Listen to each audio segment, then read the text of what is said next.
तो चलिए बिना समय गवाए हम लोग अपने इस वीडियो को जो है, ये जो चैप्टर है इसको हम लोग समझने की कोशिश करते हैं।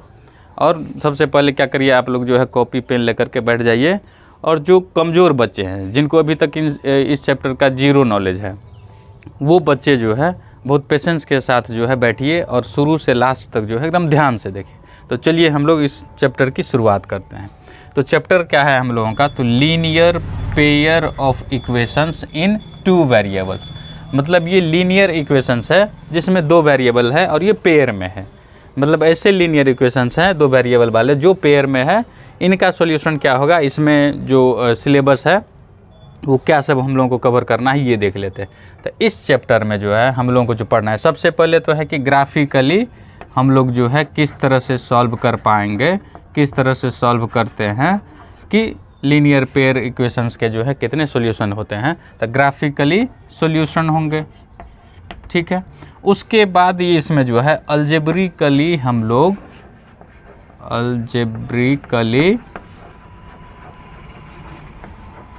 जो सॉल्यूशन है किस तरह से अलजेब्रिकली जो है, इसके 2 मेथड हैं। पहले तो 3-4 मेथड हुआ करता था, लेकिन प्रीवियस 2 ईयर से जो है इसको हटा दिया गया है। सिर्फ और सिर्फ हम लोगों को क्या पढ़ना है, तो एक जो मेथड है वो है एलिमिनेशन मेथड। एलिमिनेशन मेथड के बारे में हम लोग समझेंगे इसमें कि इस मेथड से जो है लीनियर पेयर इक्वेशंस को जो है किस तरह से सॉल्व किया जाता है, ठीक है। दूसरा जो मेथड हम लोगों को पढ़ना है, समझना है, वो है सब्स्टिट्यूशन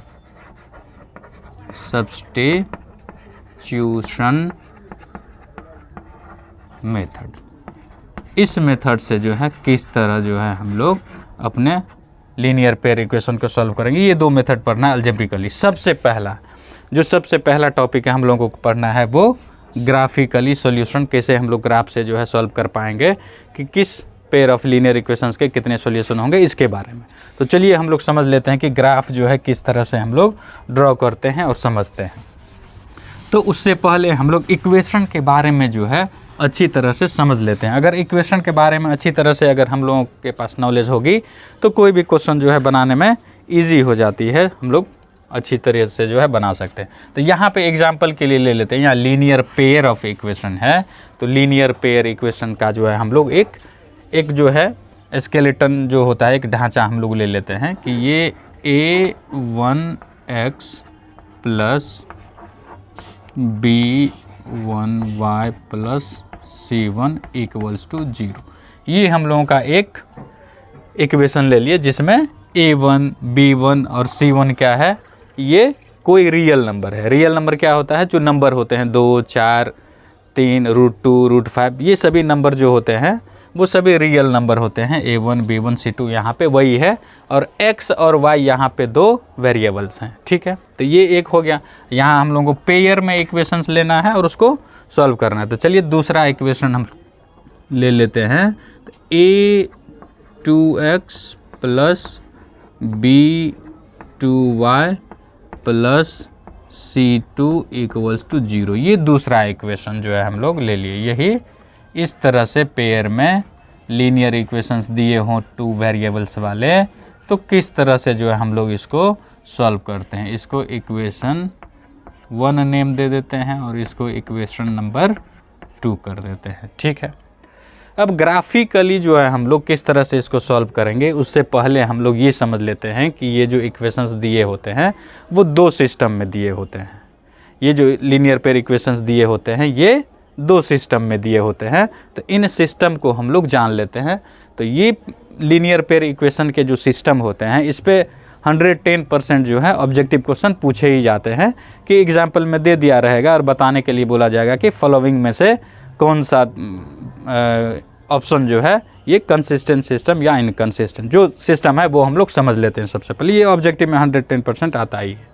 तो हम लोग सिस्टम के बारे में समझ लेते हैं। System of linear pair equations, ठीक है, इन टू वेरिएबल्स। इसके बारे में हम लोग समझ लेते हैं। इसके दो सिस्टम होते हैं, ये जो लीनियर पेयर इक्वेशन है इसके दो सिस्टम है। क्या सब होते हैं ये देखिए, एक होता है कंसिस्टेंट सिस्टम, क्या होता है, कंसिस्टेंट सिस्टम होता है, और दूसरा होता है इनकंसिस्टेंट। दूसरा क्या होता है, इनकंसिस्टेंट होता है, दूसरा इनकंसिस्टेंट सिस्टम होते हैं।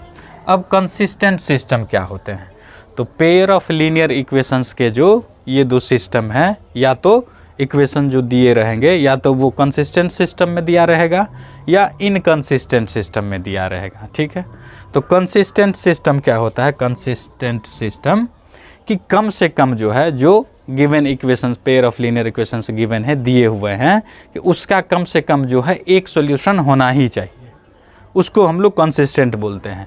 मतलब एकदम सिंपल से लैंग्वेज में समझ लीजिए कि अगर सॉल्यूशन है कोई भी तो वो कंसिस्टेंट सिस्टम होगा, अदरवाइज इनकंसिस्टेंट। इनकंसिस्टेंट सिस्टम क्या होते हैं कि जिसके कोई भी सॉल्यूशन नहीं होते हैं। तो ये देखिए कि कंसिस्टेंट सिस्टम क्या होते हैं, तो इसके पास जो है ये ऐसे इक्वेशंस होते हैं जिसके पास having at least one solution, जिसके पास कम से कम एक सॉल्यूशन होते हैं, कम से कम एक सॉल्यूशन होते हैं, वो होते हैं कंसिस्टेंट सिस्टम होते हैं। ठीक है, इसी के ठीक अपोजिट है इनकंसिस्टेंट। इनकंसिस्टेंट सिस्टम क्या होते हैं, पेयर ऑफ लीनियर इक्वेशंस के, कि इसके कोई भी सॉल्यूशन नहीं होते हैं, having no solution, having no solution, having no solution. कोई भी सॉल्यूशन जो है इनके पास नहीं होते हैं, कोई भी सॉल्यूशन नहीं होते हैं। तो ये दो सिस्टम जो है लीनियर पेयर इक्वेशंस के हो गए, एक होते हैं कंसिस्टेंट, एक होते हैं इनकंसिस्टेंट। कंसिस्टेंट सिस्टम किसको बोलेंगे, तो ऐसे इक्वेशंस जिसके कम से कम सॉल्यूशन हो, एक भी हो, कम से कम सॉल्यूशन होना चाहिए, वो कंसिस्टेंट सिस्टम हो गया। और इनकंसिस्टेंट सिस्टम क्या होते हैं, ऐसे पेयर ऑफ लीनियर इक्वेशन जिसके कोई भी सॉल्यूशन नहीं होते हैं। ठीक है, तो ये सिस्टम में जो दिए होते हैं लीनियर पेयर इक्वेशंस, ये दो सिस्टम है।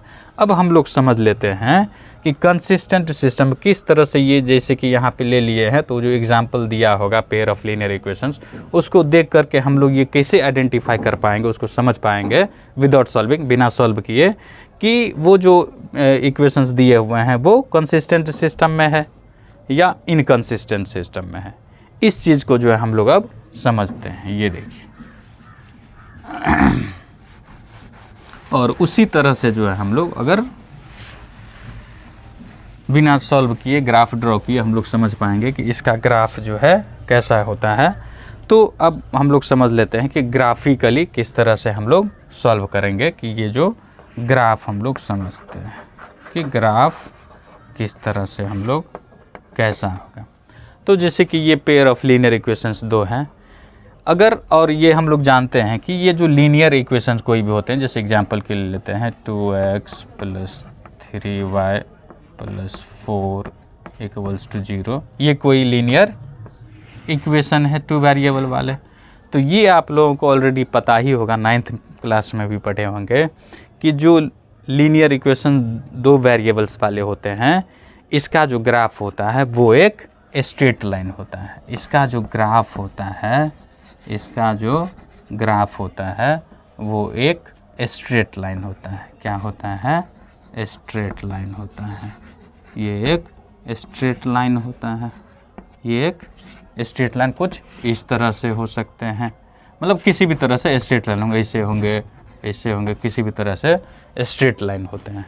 ठीक है, लीनियर इक्वेशन टू वेरिएबल्स वाले का अगर हम लोग ग्राफ ड्रॉ करें तो एक स्ट्रेट लाइन होता है, किसी भी तरह से हो सकते हैं। ठीक है, तो अब यहाँ पे हम लोग क्या देख पा रहे हैं कि यहाँ पे पेयर में लीनियर इक्वेशंस टू वेरिएबल्स वाले दिए हुए हैं। तो ये जैसे कि एक प्लेन है, ये बोर्ड क्या है, एक प्लेन है। इसी प्लेन पे, सेम प्लेन पे, एक ही प्लेन में जो है ये दोनों इक्वेशन का जो है यदि हम लोग ग्राफ ड्रॉ करेंगे तो कैसे कैसे हो सकते हैं। तो चलिए हम लोग करके देखते हैं, सोचते हैं।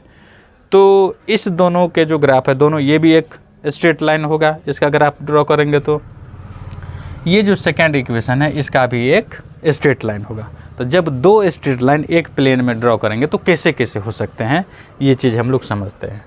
तो ग्राफ जो है कुछ इस तरह से हो सकते हैं, मतलब फर्स्ट इक्वेशन का ग्राफ ले लिए कि इसे है, और सेकंड का ग्राफ जो है ले लेते हैं कि इस तरह से है।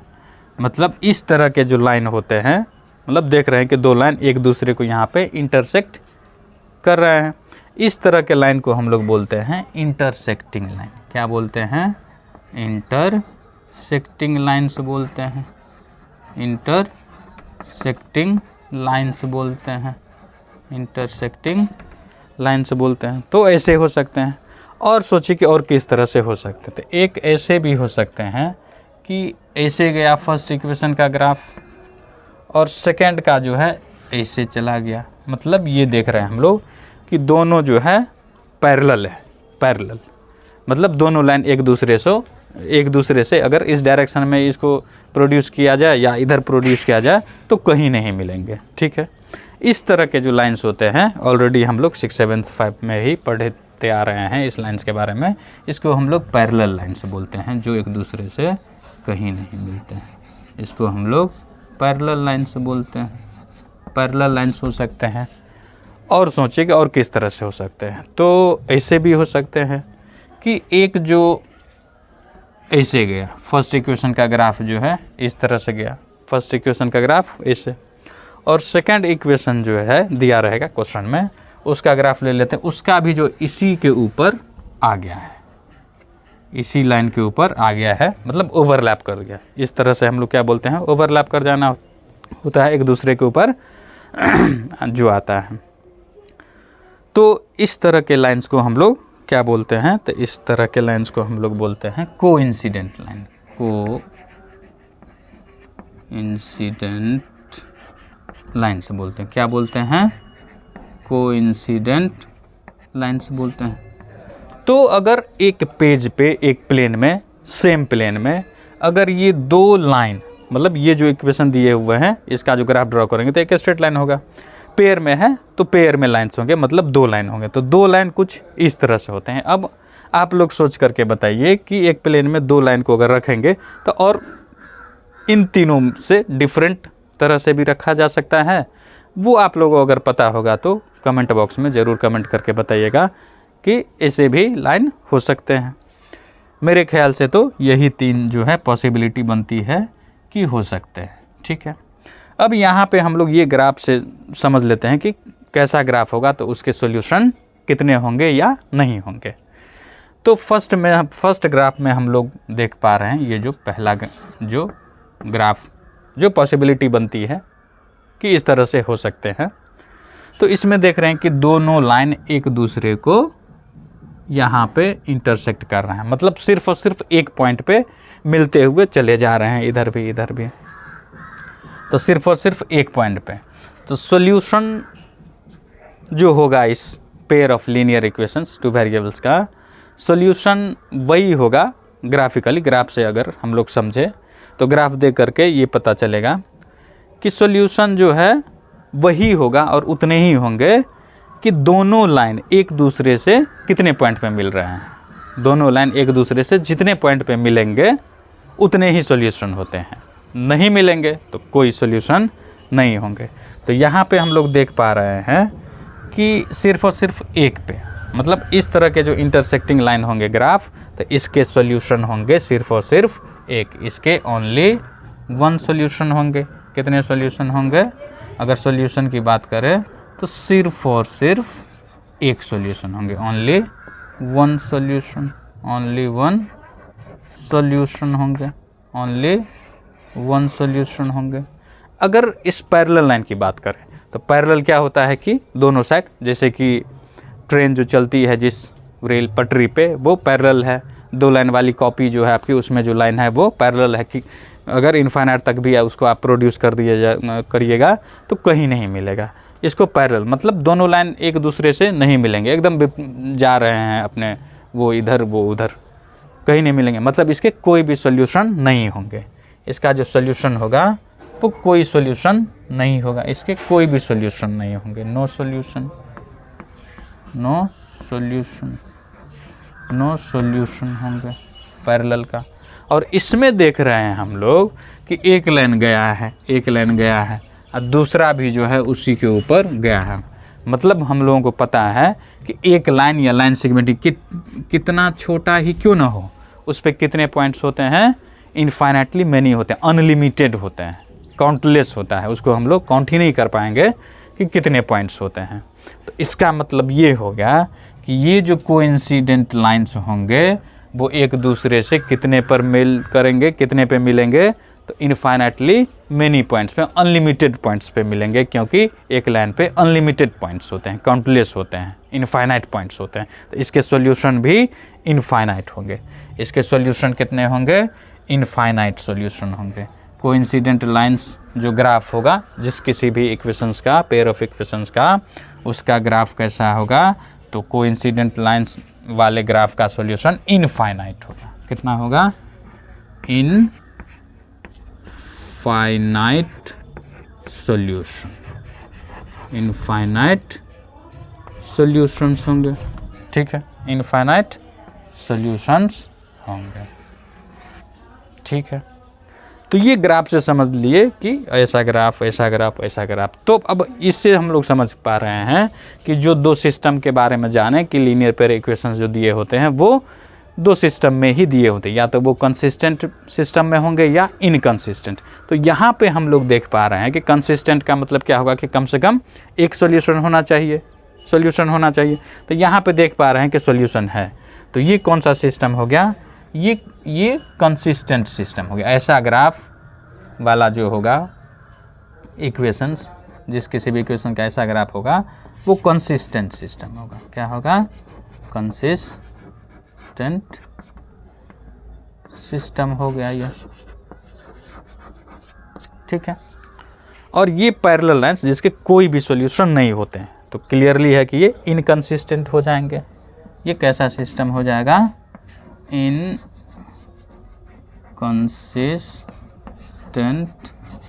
सिस्टम होंगे, इनकंसिस्टेंट सिस्टम होंगे। ठीक है, कोइंसिडेंट, इसके तो इनफाइनाइट सॉल्यूशंस हैं, तो ये तो बहुत खूब कंसिस्टेंट सिस्टम होगा। ये तो कंसिस्टेंट सिस्टम होगा। ठीक है, तो इतने सारे टॉपिक जो हम लोगों ने कवर किया, इसमें बहुत ऑब्जेक्टिव क्वेश्चन जो है एकदम डेफिनेटली आएगा। मतलब सिस्टम जो है किस तरह से, किन किन सिस्टम में जो है लीनियर पेयर इक्वेशंस दिए होते हैं, और किस ग्राफ का जो है, कौन सा ग्राफ जो है वो कंसिस्टेंट सिस्टम में आते हैं और इनकंसिस्टेंट में आते हैं। कैसा ग्राफ रहेगा तो उसके सॉल्यूशन कितने होंगे। तो सॉल्यूशन का मतलब ये होता है ग्राफिकली अगर समझे कि दोनों लाइन जो है वो एक दूसरे से जितने पॉइंट पे मिलेंगे उतने सॉल्यूशन होंगे। तो इंटरसेक्टिंग लाइन में हम लोग जानते हैं कि ऐसा लाइन होता है जो सिर्फ और सिर्फ एक ही पॉइंट पे इंटरसेक्ट करते हुए चले जाते हैं, मतलब एक ही पॉइंट कॉमन होता है, मतलब सिर्फ और सिर्फ एक ही सॉल्यूशन होंगे। पैरेलल लाइन्स हम लोग समझते हैं कि ये कहीं तो मिलती ही नहीं है एक दूसरे से, तो इसके कोई भी सॉल्यूशन नहीं होंगे। और ये जो लीनियर पेयर इक्वेशंस दिया हुआ है जिसका ऐसा ग्राफ होगा, वो पेयर ऑफ लीनियर इक्वेशंस किस सिस्टम में होंगे, इनकंसिस्टेंट में होंगे, क्योंकि हम लोग जान चुके हैं कि इनकंसिस्टेंट में कोई भी सॉल्यूशन नहीं होते हैं।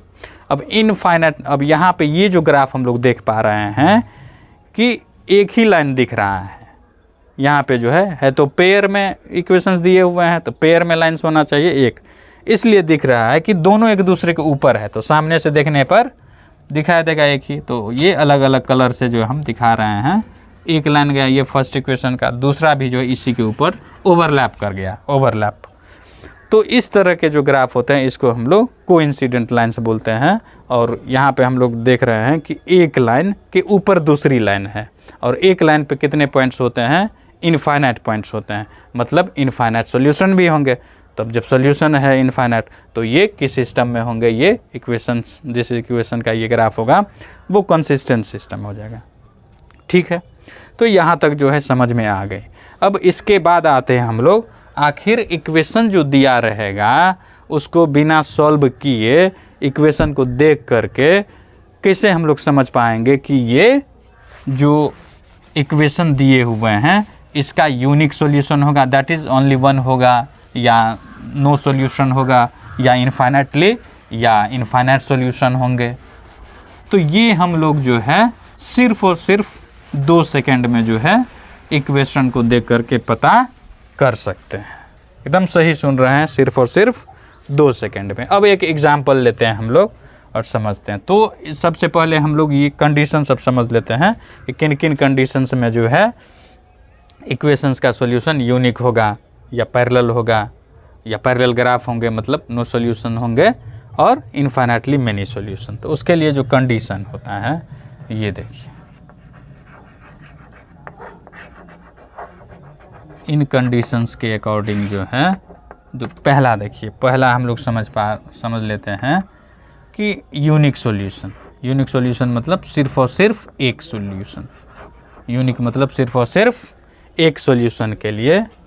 तो यूनिक सॉल्यूशन के लिए हम लोग समझते हैं कि क्या होगा। अगर ये इक्वेशन दिए हुए हैं तो इसमें जो x के दोनों ग्राफ के जो x के जो कोफिशिएंट का रेशियो है, दैट इज़ A1, रेशियो का मतलब होता है बाय A2, अगर नहीं इक्वल है, does not equal to y के जो कोफिशिएंट है B1, B2, अगर ये नहीं इक्वल है, x के कोफिशिएंट का रेशियो y के कोफिशिएंट का रेशियो अगर इक्वल नहीं है, तब इसके सॉल्यूशन क्या होंगे, यूनिक सॉल्यूशन होते हैं। तब क्या होंगे, यूनिक सॉल्यूशन होते हैं।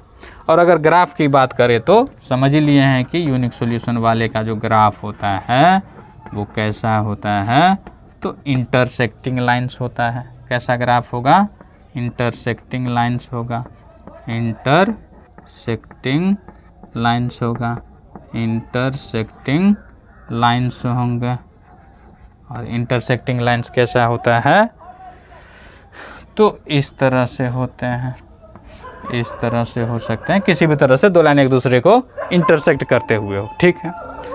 तो ये यूनिक सॉल्यूशन के लिए हो गया कि x के जो कोफिशिएंट का रेशियो मालूम कर लेंगे, y के कोफिशिएंट का ratio that is B1 B2 को मालूम कर लेंगे, सिंपलेस्ट फॉर्म में ले करके देखेंगे दोनों इक्वल है या नहीं।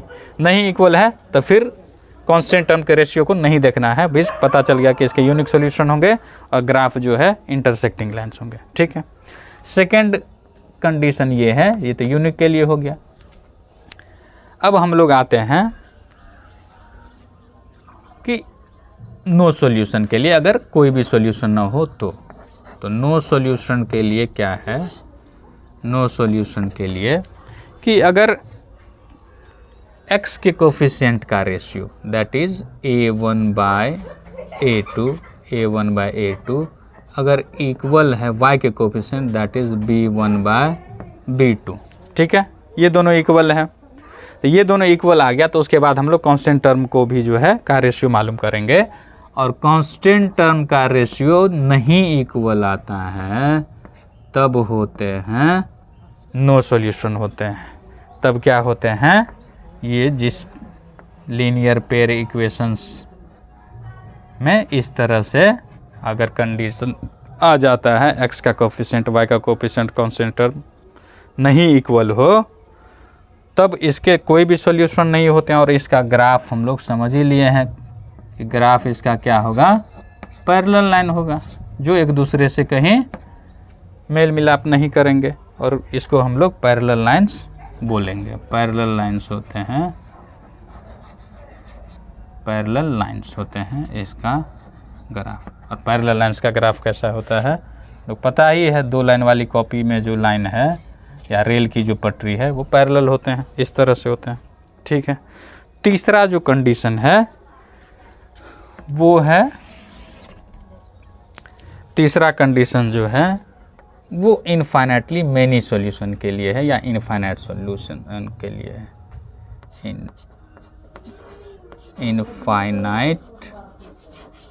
इनफाइनाइट सॉल्यूशंस तो इनफाइनाइट सॉल्यूशन के लिए क्या कंडीशन है कि अगर A1 by A2 equals to B1 by B2 equals to C1 by C2 हो, मतलब तीनों x के जो कोफिशिएंट का रेशियो है, y के कोफिशिएंट का जो रेशियो है और कांस्टेंट टर्म का जो रेशियो है, अगर वो तीनों रेशियोज इक्वल हैं, इसका मतलब उसके इनफाइनाइट सॉल्यूशन होंगे, अनलिमिटेड सॉल्यूशन होंगे। ठीक है। और इसका जो ग्राफ होता है अनलिमिटेड सॉल्यूशन के लिए, मतलब अनलिमिटेड पॉइंट्स पे जो है दो लाइन एक दूसरे से मिलेंगे, तो उसका ग्राफ जो है ओवरलैप कर जाता है, मतलब कोइंसिडेंट लाइंस उसको बोलते हैं हम लोग, कोइंसिडेंट लाइंस बोलते हैं। और इसका ग्राफ इस तरह से, पहले इक्वेशन का ग्राफ और दूसरा भी इसी के ऊपर हो जाता है, इस तरह से बनता है। ठीक है। एक एग्जाम्पल लेकर के हम लोग तीनों कंडीशन को जो है समझ लेते हैं। तो चलिए हम लोग एग्जाम्पल से समझते हैं। एक एग्जाम्पल ले लेते हैं, ये है कि 2x plus 3y equals to 5। ठीक है। 2x plus 3y equals to 5 है। दूसरा इक्वेशन ले लेते हैं, 2x minus y equals to 1। ठीक है। 2x minus y equals to 1, ये दो इक्वेशन ले लिए। अब इसको हम लोगों को ये समझना है इसमें कि ये जो है तीनों में से किस में आएगा। ये जो इक्वेशंस दिए हुए हैं, इसका यूनिक सॉल्यूशन होगा या कोई भी सॉल्यूशन नहीं होगा, या इसके इनफाइनाइटली मेनी सॉल्यूशन होंगे। तो यहाँ पे सबसे पहले हम लोग जो है, जो x का y और कांस्टेंट टर्म, ये हम लोग मालूम कर लेते थे। यहाँ पे देख रहे हैं हम लोग इक्वेशन 1 है, ये 2 हो गया। ठीक है। तो यहाँ पे हम लोग देख रहे हैं कि A1 के प्लेस पे, A1 मतलब फर्स्ट इक्वेशन का जो x का कोफिशिएंट है, ये है 2। ठीक है।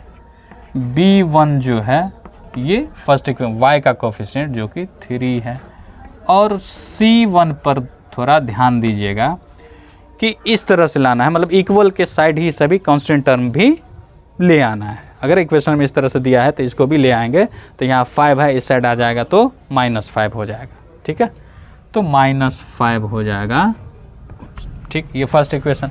इसी तरह सेकेंड इक्वेशन का जो x का कोफिशिएंट है, उसको हम लोग A2 से, मतलब इसे अलग नेम से हम लोग दिखाते हैं।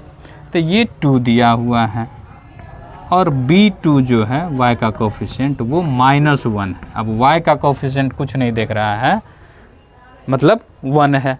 1 से y को मल्टीप्लाई करेंगे तो y ही रहेगा, इसलिए 1 नहीं लिखा जाता है, तो -1 हो गया। और 1 जो इस साइड आएगा तो हो जाएगा -1, मतलब C2 भी जो है क्या हो जाएगा, -1। ठीक है। अब हम लोग रेशियो मालूम करेंगे A1 A2 का, B1 B2 का।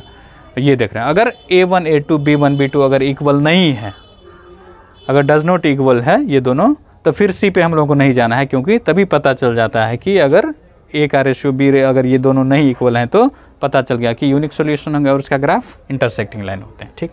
तो यहाँ हम लोग रेशियो मालूम करते हैं A1 बाय A2।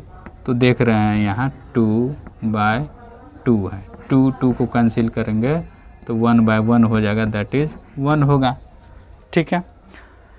और हम लोग B1 और B2 का रेशियो मालूम करते हैं, तो ये 3/-1 है, या दैट इज, इसको हम लोग -3 लिख सकते हैं। ठीक है।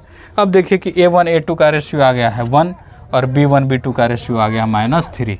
मतलब ये हो गया कि यहाँ पर हम लोग क्या देख रहे हैं कि A1 A2 does not equals to B1 by B2 आ गया है। इसका मतलब इसके कितने सॉल्यूशन होंगे, तो हैंस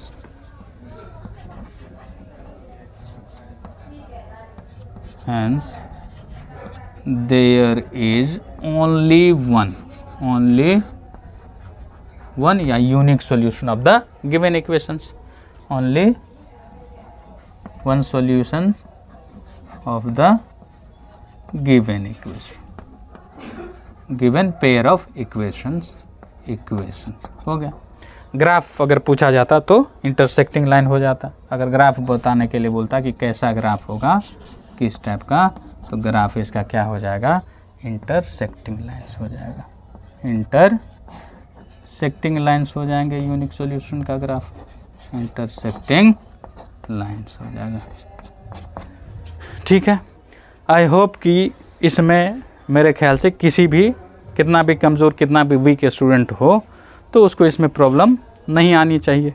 फिर भी अगर कहीं, अब क्वेश्चन जो है देखिएगा, इसमें ग्राफिकली जो सॉल्यूशन है उसमें ये फर्स्ट क्वेश्चन इसी तरह से बताने के लिए दिया होगा कि ये रेशियो से बताइए कि किसके कितने सॉल्यूशन होंगे, या सिस्टम बताने के लिए। तो ये एक्सरसाइज जो है आप करके देखिएगा, NCERT से RS वर्ल्ड किसी भी बुक से वो बनेगा। अगर इसमें भी अगर कहीं पे किसी भी बच्चे को कोई प्रॉब्लम हो तो आप जो है कमेंट बॉक्स में ज़रूर कमेंट करिएगा कि यहाँ पे इस पॉइंट पे जो है समझ में नहीं आया, तो उसको फिर से जो है हम लोग दोबारा से जो उसको समझाने की कोशिश करेंगे। चलिए, अगर ये सेशन, ये वीडियो आप लोगों को अच्छा लगा हो तो आप अगर नए हो इस चैनल पे तो सब्सक्राइब कर लीजिए और अपने यार दोस्तों में भी जो शेयर कर दीजिए ताकि उनको भी इस वीडियो का लाभ मिल सके। ठीक है, तो चलिए हम लोग फिर नेक्स्ट वीडियो में मिलेंगे इसका एक्सरसाइज लेकर के, या और इसमें जो है हम लोग नेक्स्ट वीडियो आएंगे उसमें हम लोग समझेंगे कि ग्राफ जो है किस तरह से ड्रॉ किया जाता है। ठीक है, तो चलिए तब तक के लिए बहुत बहुत धन्यवाद। स्वस्थ रहिए, मस्त रहिए और पढ़ते रहिए।